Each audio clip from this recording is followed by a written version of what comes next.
Hello बच्चों, कैसे हैं आप लोग? क्या हाल चाल है? सब बढ़िया है, मज़े में। कॉम्प्लेक्स एनालिसिस चल रहा है मस्त टाइप से। देखो भाई, ऐसा है ना, मैथ्स को एंजॉय करते हुए पढ़ना चाहिए। मैथ्स जो है वो लाइफ में खुशियाँ लाने के लिए है, और खुशियाँ लाइफ में तभी आएंगी जब मैथ्स अच्छे से समझ में आएगा। तो अच्छे से हमें समझ समझ के पढ़ना चाहिए। तो मैथमेटिक्स जो है वो मेरी लाइफ में खुशियों को लाएगा, इसमें कोई शक वाली बात नहीं। देखो, कॉम्प्लेक्स एनालिसिस में हम लोगों ने पिछले वीडियो में समझा था आखिर कॉम्प्लेक्स फंक्शन क्या होता है। आज हम समझेंगे कि एनालिटिक फंक्शन क्या होता है। देखो बच्चों, इसमें क्या होता है, जो हायर मैथ्स है, बीएससी या एमएससी लेवल का मैथ्स, इसमें क्या होता है, राइटर्स जो किताब लिखने वाले होते हैं कई बार वो बड़ा कंफ्यूजन फैला देते हैं। कोई राइटर अपनी किताब में कुछ लिखता है, कोई कुछ लिखता है, कोई कुछ लिखता है। तो इसलिए क्या होता है कि उन सब बातों को लेकर के एक नया निष्कर्ष निकालना पड़ता है टीचर्स को, कि यार मतलब क्या है चीज़ों का। कुल मिला के एक सही रास्ता पकड़ना पड़ता है और बच्चे को बताना होता है। तो देखो, ध्यान दो बच्चों, ये जो एनालिटिक फंक्शन होता है ये कुछ नहीं, जैसे कि हम लोग अपना रियल फंक्शन में, एक्स वाई वाले फंक्शन में एक टर्म पढ़ते थे, डिफरेंशियबिलिटी। तो बस एनालिटिक फंक्शन ये डिफरेंशियबिलिटी से ही रिलेटेड होता है। अगर कोई कॉम्प्लेक्स फंक्शन डिफरेंशिएबल है तो उसको एनालिटिक कहा जाता है और कुछ नहीं। फिर इसी में कैची रामन इक्वेशन जो है, इसे अलग अलग लोग बोलते हैं, कोई कैची, कोई काची, कोई कुछ बोलता है। तो आपकी जो मर्जी हो बोलिए, कॉची रामन इक्वेशन जो है, इनका भी थोड़ा सा यूज़ किया जाता है फंक्शन की डिफरेंशियबिलिटी को प्रूव करने के लिए, या ऐसा कह दो कि डिफरेंशियल फंक्शन का इससे थोड़ा सा लिंक है काची रामन इक्वेशन का। तो उसको भी हम लोग देखेंगे। लेकिन देखो, अब जैसे मैंने बताया कि एनालिटिक फंक्शन का मतलब ऐसे कॉम्प्लेक्स फंक्शन जो कि डिफरेंशिएबल होते हैं। तो अब भाई, डिफरेंशिएबल फंक्शन कब होते हैं या डिफरेंशिएबिलिटी क्या होती है?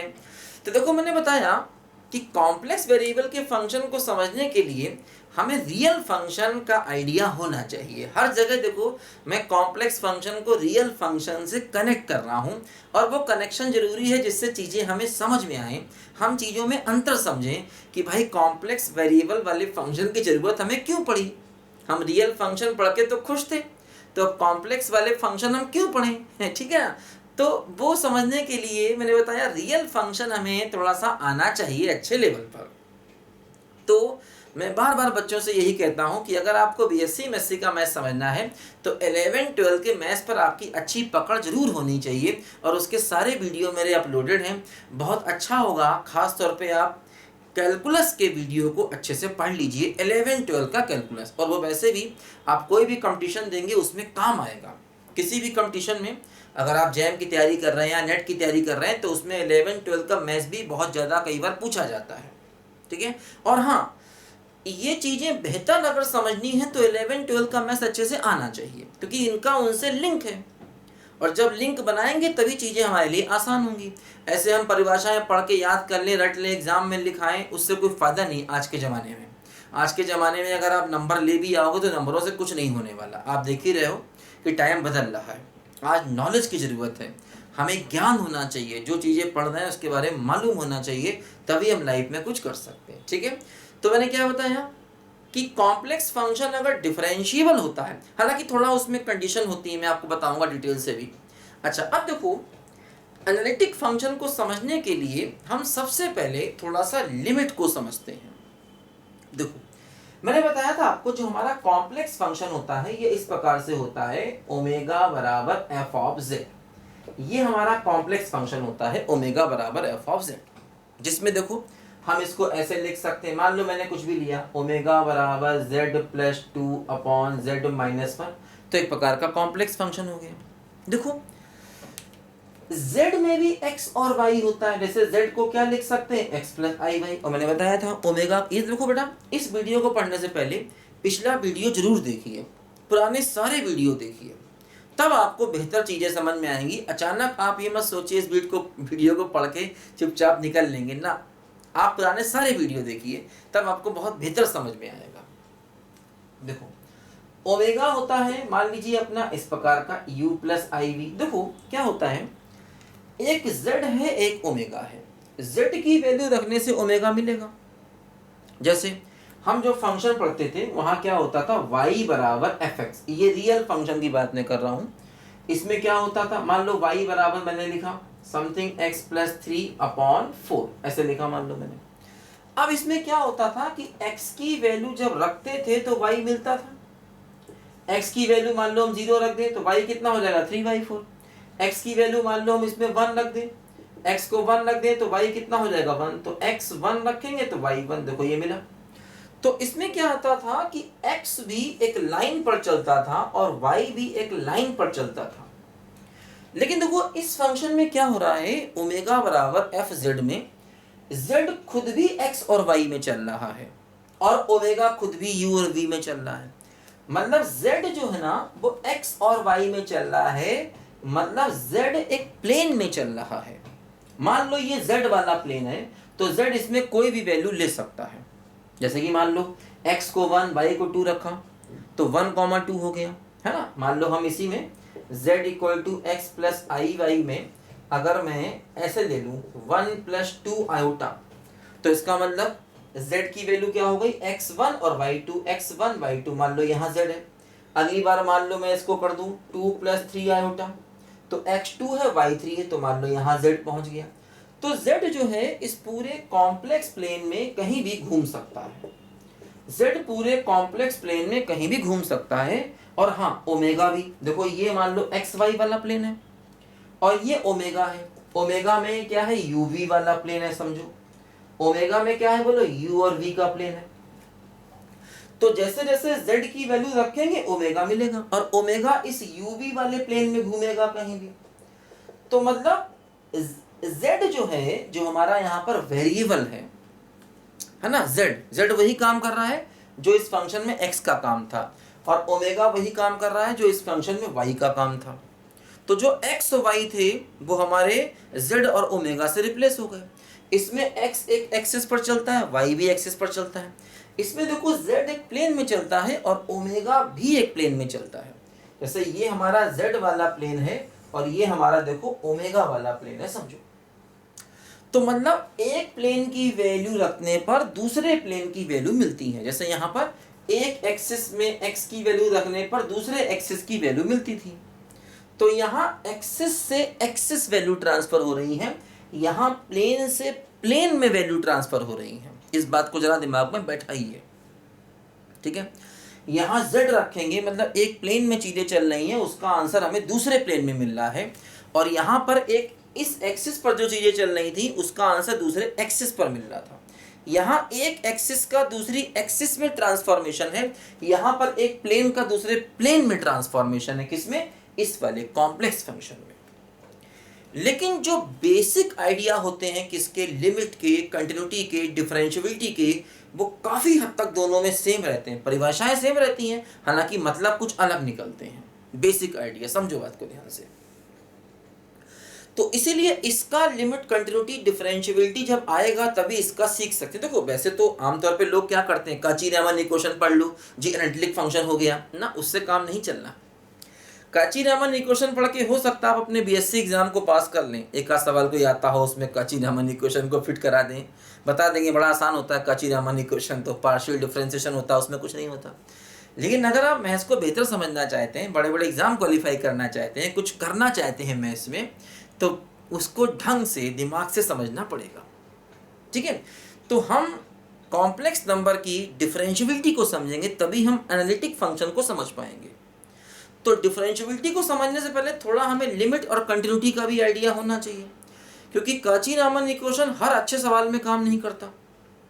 कई बार काची-रीमन इक्वेशन फेल भी होते हैं, है ना। अभी सब बातें आपको धीरे धीरे करके 1 बाय 1 समझाएंगे, क्योंकि बेटा मेरा तरीका समझा के पढ़ाने का है। मैं ऐसे शॉर्टकट में कि काची-रीमन इक्वेशन लिख ली जी, एनालिटिक फंक्शन हो गया जी, एग्जाम में कर दो 4 लाइनों में, ना, कोई फ़ायदा नहीं, कोई फ़ायदा नहीं। बहुत लोग ऐसे तो बीएससी में से कर लेते हैं, कुछ नहीं होता, है ना। फिर हम कहते हैं जी पढ़ लिख कर बेरोजगार हो गए, तो क्यों हो गए, क्योंकि मन से नहीं पढ़ते हैं, दिमाग से नहीं पढ़ते हैं, ढंग से नहीं पढ़ते हैं। अगर हम ढंग से पढ़ेंगे तो लाइफ में कुछ अच्छा करेंगे। मैथ्स में कुछ अच्छा करना बहुत ज़रूरी है, क्योंकि मैथमेटिकल माइंड अच्छा होना बहुत ज़रूरी है। चलो खैर जाने दो इन बातों को, करते रहेंगे ये बातें। और आप लोग तो बहुत अच्छे बच्चे हैं यार, आप लोग तो महान बच्चे हैं यार, आप लोग तो हीरे बच्चे हैं यार। माइंड मत करना यार, तुम तो हीरे बच्चे हो भाई, ठीक है। कभी कभी बस मन में आता समझा देता हूँ यार, टीचर हूँ तो थोड़ा बहुत समझाऊंगा ही, ठीक है, जाने दो। तो देखो थोड़ा सा पहले हम लिमिट को समझें, फिर हम कंटिन्यूटी को समझेंगे, फिर हम डिफरेंशिएबिलिटी को समझेंगे, तब जाकर हम एनालिटिक फंक्शन को बहुत बेहतर तरीके से समझ पाएंगे।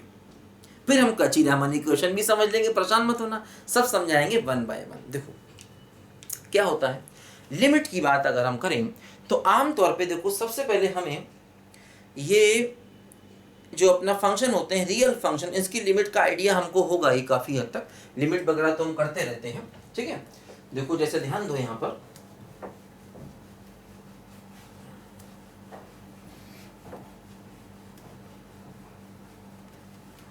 देखो जैसे क्या होता है, मान लो हमने एक फंक्शन लिया y बराबर एक्स स्क्वायर प्लस वन, ठीक है, और हमने मान लो इस फंक्शन का x टेंडिंग टू 2 पर लिमिट निकाला एक्स स्क्वायर प्लस वन का, तो हम जानते हैं x को 2 रख देते हैं और आंसर 5 हो जाता है, ठीक है।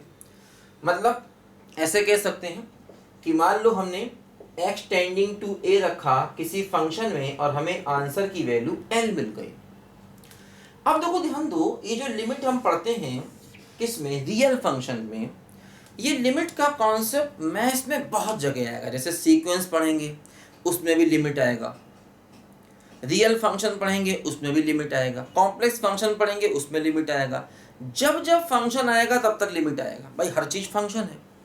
अभी हम लोग जैसे फंक्शनल एनालिसिस जो बच्चे पढ़ रहे हैं, फंक्शनल के वीडियो मेरे चल रहे हैं, टोपोलॉजी के वीडियो भी मेरे चल रहे हैं, ठीक है, सीक्वेंस के भी मेरे वीडियो चल रहे हैं, मतलब रियल के ही मेरे वीडियो चल रहे हैं। जितने भी अच्छे टॉपिक हैं टफ सबके वीडियो मेरे कंटिन्यूअस चल रहे हैं। सारे अच्छे टॉपिक के वीडियो बना रहा हूँ, जो काफ़ी टफ चीज़ें हैं सबके वीडियो बना रहा हूँ, आगे भी बनाऊँगा, ठीक है। जितने भी मैथ्स के टफ पोर्शन है सबके वीडियो बनाऊँगा, कोई टेंशन मत लेना, ठीक है ना।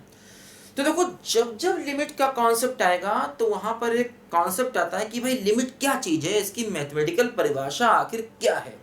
तो एक बार अगर हम लिमिट को अच्छे से पढ़ लेंगे तो हर जगह हमें उसका फायदा मिलेगा। जब भी लिमिट आएगा तब तक उसकी डेफिनेशन सेम रहेगी, है ना। देखो एक बार अच्छे से पढ़ लें, समझ लें इसको। देखो क्या होता है, जैसे x टेंडिंग टू a पर किसी फंक्शन की लिमिट l है, तो मैथ्स जो है इसके बारे में क्या कहता है। मैथ्स कहता है कि लिमिट की एक डेफिनेशन है। देखो डेफिनेशन आखिर क्या है, देखो समझो, एक बार डेफिनेशन को समझ लेंगे तो ये डेफिनेशन हर जगह हमारे काम आएगी। चाहे रियल फंक्शन हो, चाहे कॉम्प्लेक्स फंक्शन हो, चाहे टोपोलॉजी हो, चाहे अपना फंक्शनल एनालिसिस हो, चाहे रियल एनालिसिस हो, जब जब लिमिट की बात होगी, और लिमिट की बात मैथ्स में बहुत जगह होती है, तब तब आपके ये डेफिनेशन काम आएगी। इसको एक बार अच्छे से समझ लो। देखो क्या है, ये कहता है कि अगर x टेंडिंग टू a पर किसी फंक्शन की लिमिट l है, तो इसका मतलब ये होता है कि for every epsilon positive, for every epsilon positive, positive का मतलब वेरी स्मॉल, बहुत छोटा, फॉर एवरी एप्सिलॉन पॉजिटिव या गिवन एप्सिलॉन पॉजिटिव, ऐसे भी कहते हैं, given epsilon positive, there exist a number delta, और डेल्टा भी कैसा है, पॉजिटिव, पॉजिटिव मतलब वेरी स्मॉल, पॉजिटिव मतलब very small, there exist a number delta such that whenever mod of x minus a less than delta, we have mod of fx minus l less than epsilon। देखो ये परिभाषा आपको limit में हर जगह लिखी हुई मिलेगी, और हर आदमी इसको लिख देता है, हर किताब इसको लिख देती है कि भैया ये लिमिट की परिभाषा है, लेकिन बच्चे नहीं समझ पाते। आज आप इसको समझेंगे, कोई दिक्कत नहीं है। आज मैं आपको समझाऊंगा आखिर इसका मतलब क्या है, ये परिभाषा क्यों आई, कहाँ से आई, आज मैं ये आपके दिमाग में बैठा दूंगा, परेशान मत होइए, ठीक है। देखो भाई देखो जब भी कोई फंक्शन होता है तो दो चीजें हैं भाई, एक्स है और एल है, मतलब ए है और एल है। जैसे कि मान लो, समझो ध्यान से, मान लो मैंने यही फंक्शन लिया y बराबर एक्स स्क्वायर। देखो ये जो फंक्शन है इसका ग्राफ कुछ इस प्रकार से होता है, ऐसे इस फंक्शन का ग्राफ बनेगा। y बराबर एक्स स्क्वायर जो है ना, देखो ऐसा होता है ना, वही मैं बार बार कहता हूँ कि छोटी क्लासेस की चीजें हमको सारी आ जाए तो बहुत अच्छा रहेगा। y बराबर एक्स स्क्वायर देखो ऐसे होता है, ये y बराबर एक्स स्क्वायर होता है ऐसे करके, ओरिजिन से जाता है ओपनिंग ऑफ पैराबोला, उसमें 1 जोड़ दिया तो ये मिल गया। अब देखो जैसे x बराबर 2 पर लिमिट 5 है, मान लो जैसे यहां पर कहीं 2 है, x बराबर 2 मान लो यहां पर कहीं है, तो x बराबर 2 पर लिमिट 5 है, 5 का मतलब ये वैल्यू 5 है। देखो समझो, ये डेफिनेशन क्या कहती है, कहती है for every epsilon positive, for every epsilon positive there exist a number delta. देखो जैसे हम यहाँ पर एक फंक्शन का रफ ग्राफ बनाए, मान लो हमने एक फंक्शन का रफ ग्राफ बनाया है ना, तो देखो epsilon positive there exist number delta such that whenever mod of x minus a less than delta we have mod of fx minus l less than epsilon.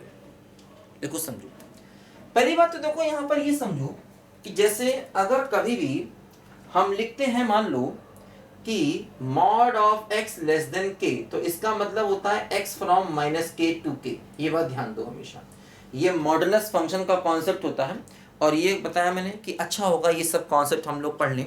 Function के मेरे video देख लीजिए, function की 11-12 का पूरा कोर्स की मेरी playlist बनी हुई है, तो फंक्शन पे जाइए, वहाँ पर पढ़ लीजिए। मॉडुलस फंक्शन मैंने बहुत डिटेल से पढ़ाया हुआ है, क्योंकि वो 11-12 की चीज़ें यहाँ कहीं भी कभी भी आ जाती हैं। मैं कोशिश करता हूँ समझाने की, लेकिन अच्छा होगा उसको डीप में जाकर एक बार पढ़ लो तो कभी दिक्कत नहीं होगी। इसका मतलब ये होता है, देखो जैसे अगर मैंने ये लिखा mod of x minus a less than delta, तो इसका मतलब हुआ x माइनस ए की वैल्यू होगी माइनस डेल्टा से प्लस डेल्टा, ठीक है।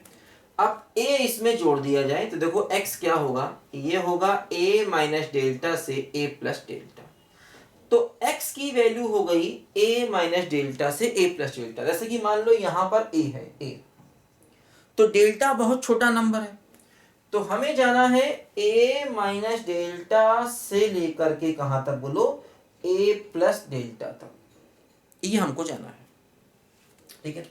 सिमिलरली देखो ये है fx minus L less than epsilon. देखो इसका मतलब क्या हुआ, इसका मतलब हुआ fx माइनस एल जो है ये माइनस एप्सिलॉन से प्लस एप्सिलॉन तक होगा, ठीक है। तो यहां पर देखो l को जोड़ दिया जाए तो fx की वैल्यू क्या हो गई, ये हो गया l माइनस एप्सिलॉन से लेकर के l प्लस एप्सिलॉन। मतलब देखो जैसे यहां पर कहीं अगर l था यहां पर, तो ये होगा क्या l माइनस एप्सिलॉन, और ये क्या होगा बोलो l प्लस एप्सिलॉन। तो देखो ये क्या कह रहा है, कह रहा है कि अगर x ऐसा है, मतलब अगर x यहां से यहां जा रहा है तो fx ऐसा होना चाहिए, यानी fx को यहां से यहां जाना चाहिए, है ना। तो मतलब अगर x a के आसपास है, अगर x a के आसपास है तो fx को l के आसपास होना चाहिए। मतलब अगर x जो है वो a माइनस डेल्टा से a प्लस डेल्टा तक है, a माइनस डेल्टा से a प्लस डेल्टा मतलब बहुत छोटा इंटरवल हो गया, डेल्टा बहुत छोटा है, तो x क्या है हम कह सकते हैं a के आसपास, और fx क्या है l माइनस एप्सिलॉन से l प्लस एप्सिलॉन। एप्सिलॉन बहुत छोटा नंबर है, तो मतलब फंक्शन की वैल्यू जो है वो l के आसपास है। तो मतलब जब भी कभी x a के आसपास होगा, जब भी कभी x ऐसा है, ऐसे का मतलब ये हुआ, और ये ऐसा है, ऐसे का मतलब ये हुआ, तो जब भी कभी x a के आसपास होगा तो fx क्या होगा, l के आसपास होगा। तो यही लिमिट का मतलब है ना, कि मान लो ये लिमिट l है, x बराबर a पर मान लो फंक्शन की लिमिट l है, तो इसका मतलब x अगर a के आसपास है तो फंक्शन को l के आसपास होना चाहिए, l के बराबर चाहे ना हो, फंक्शन l के बराबर चाहे हो चाहे ना हो, लेकिन फंक्शन को l के आसपास होना चाहिए, और यही लिमिट का मतलब होता है। हमने पढ़ा होगा कि दोनों तरफ से फंक्शन सेम पॉइंट की तरफ मूव करता है, तब हम कहते हैं कि हमारा लिमिट जो है वो एग्जिस्ट कर रहा है। ठीक है, तो ये लिमिट की डेफिनेशन आज आपको हमेशा के लिए समझ में आ गई। हर जगह यही डेफिनेशन होती, ध्यान रखना। गिवन एप्सिलॉन पॉजिटिव मतलब एप्सिलॉन गिवन होगा और एक नंबर डेल्टा एग्जिस्ट करेगा। उल्टा मत कर देना, एप्सिलॉन गिवन होगा और डेल्टा हमको मिलेगा, डेल्टा ढूंढना होगा। और ऐसे ढूंढना होगा कि जब कभी x जो है वो a के आसपास है तो फंक्शन जो है वो l के आसपास होना चाहिए। और यही लिमिट का मतलब है कि अगर x a के आसपास है तो फंक्शन l के आसपास, देखो यही यहाँ पर है 2 पर, देखो लिमिट 5 है, इसका मतलब x क्या है 2 के आसपास और हमारा जो फंक्शन है वो क्या है बोलो 5 के आसपास। देखो यहाँ पर ये 5 है, तो देखो ये हुआ x अगर 2 के आसपास है तो फंक्शन क्या है बोलो 5 के आसपास है। जरूरी नहीं कि 5 के बराबर हो, है ना, मतलब फंक्शन को 5 के बराबर होना जरूरी नहीं है, 5 के आसपास होना चाहिए। तो ये लिमिट की डेफिनेशन है और यही डेफिनेशन जो है वो कॉम्प्लेक्स नंबर में भी चलेगी। अब देखो कॉम्प्लेक्स में क्या होगा, कॉम्प्लेक्स में यहां पर एफ जेड हो जाएगा, एफ जेड एक्स की जगह जेड हो जाएगा, फंक्शन जेड का है और ये सब कुछ वही रहेगा। यहां पर क्या हो जाएगा जेड टेंडिंग टू ए हो जाएगा कि z a की तरफ जाए तो लिमिट l आना चाहिए। अब देखो समस्या यहाँ पर क्या है, जैसे इसमें x था, x जो है वो दो तरफ से चलता है, वो x एक्सिस पर चलता है, लेकिन यहाँ पर z है तो z तो पूरे प्लेन में चलता है। मैंने बताया था आपको भी z तो पूरे प्लेन में चलता है। तो यहाँ पर देखो समस्या ये होती है, मैंने बताया था कि मान लो एक प्लेन z है, मान लो ये हमारा फंक्शन है ओमेगा बराबर एफ जेड, मान लो ये हमारा फंक्शन है ओमेगा बराबर एफ जेड, मान लो फंक्शन है। ठीक है, तो ओमेगा बराबर अगर एफ जेड मान लो हमारा फंक्शन है, ओमेगा बराबर मान लो एफ जेड हमारा फंक्शन है। अब दिख रहा है, हाँ ठीक। तो मान लो ये जेड प्लेन है और ये मान लो ओमेगा प्लेन है। मैंने बताया था जेड भी एक प्लेन में घूमता, ओमेगा भी एक प्लेन में घूमता है। अब यहां पर अगर z टेंडिंग टू a है, मान लो यहां पर एक पॉइंट a है और यहां पर मान लो एक पॉइंट l है ना, तो अगर z टेंडिंग टू a है इसका मतलब सब कुछ वही रहेगा। Given epsilon positive there exist number delta such that whenever mod of z minus a less than delta, ये क्या हो जाएगा fz minus l less than epsilon, सब कुछ वही रहेगा, बस x की जगह हम z कर देंगे। पूरी की पूरी लिमिट की देखो परिभाषा यहाँ पर वही रहेगी कॉम्प्लेक्स फंक्शन में भी। ठीक है, तो और यहां पर क्या हुआ बोलो, ये हो जाएगा z माइनस ए और यहां पर भी देखो z माइनस ए और यहां पर भी z ऐसे रहेगा और यहां पर भी देखो एफ जेड होगा, एफ जेड ना, तो एफ जेड होगा ऐसे। मतलब अब ये कह रहे हैं कि अगर z जो है वो, अब देखो यहां पर थोड़ा सा ध्यान दो, जैसे यहां जो a है ना, a ये भी एक्चुअली एक कॉम्प्लेक्स नंबर है, जो a है ना वो भी एक कॉम्प्लेक्स नंबर है। तो ये हुआ z minus a less than delta. तो अब जैसे a जो है वो एक कॉम्प्लेक्स नंबर है। अब देखो समझो जरा ध्यान से, देखो समझो ध्यान से, देखो मैंने क्या बताया था आपको, मैंने क्या बताया था पिछले वीडियो में बताई थी ये बात कि जैसे मान लो मैं ऐसे लिखूं mod of z minus z not equal to r, तो मैंने बताया था ये एक सर्कल का इक्वेशन होता है जिसमें z नॉट क्या होता है सेंटर और r इसका क्या होता है रेडियस। z नॉट क्या है कॉम्प्लेक्स नंबर। तो देखो ये हो गया mod of z minus a less than delta, मान लो इक्वल टू डेल्टा होता तो ये भी एक सर्कल होता जिसमें सेंटर क्या हो जाता a और रेडियस क्या हो जाता डेल्टा।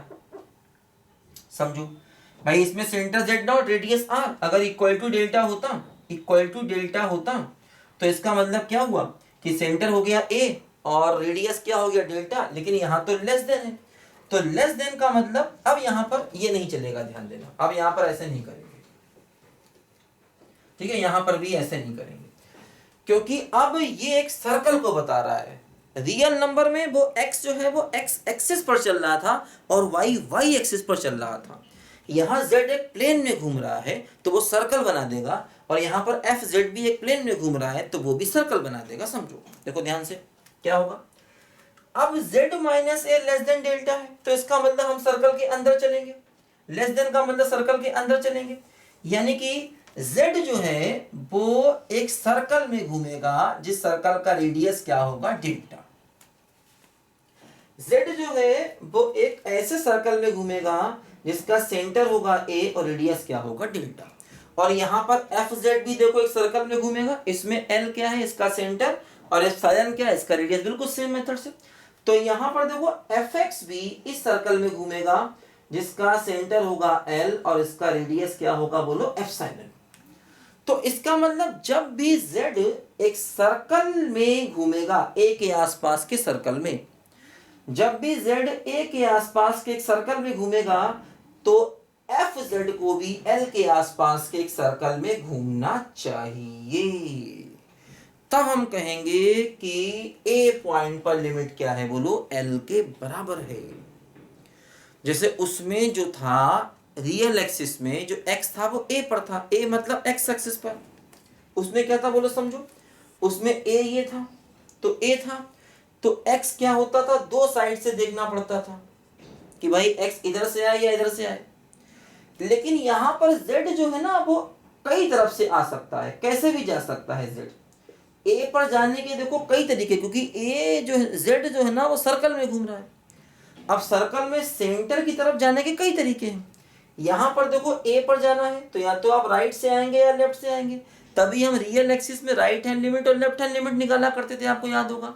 हम कहते थे कि भाई लिमिट एग्जिस्ट करती है तो राइट हैंड लिमिट एग्जिस्ट करेगी और लेफ्ट हैंड लिमिट एग्जिस्ट करेगी, दोनों बराबर होंगी, क्योंकि वहां पर हम a पर राइट से आ सकते थे या लेफ्ट से आ सकते थे।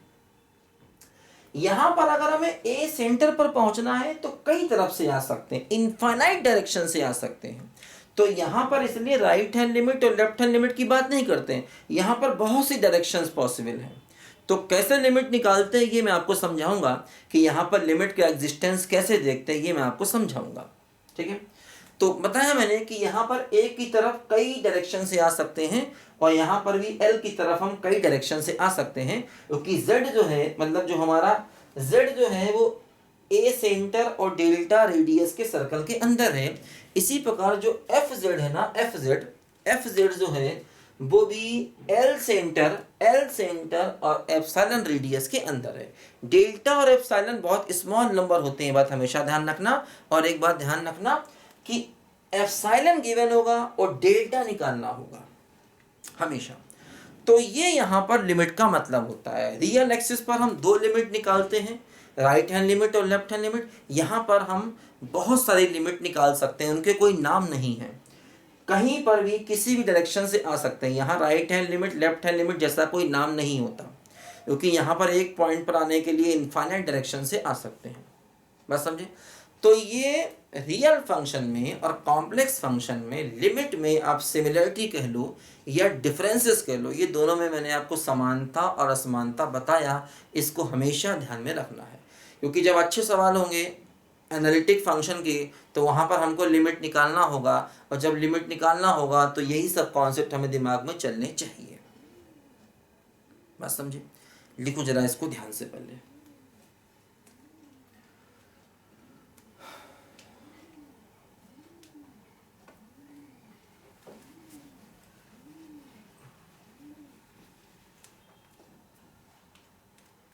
देखो अब हम लोग जरा समझें कि आखिर कंटिन्यूटी क्या होती है। चलो अच्छा, उसको अगले वीडियो में समझते हैं, एक एक करके समझते हैं, कॉन्सेप्ट को धीरे धीरे करके पढ़ते हैं।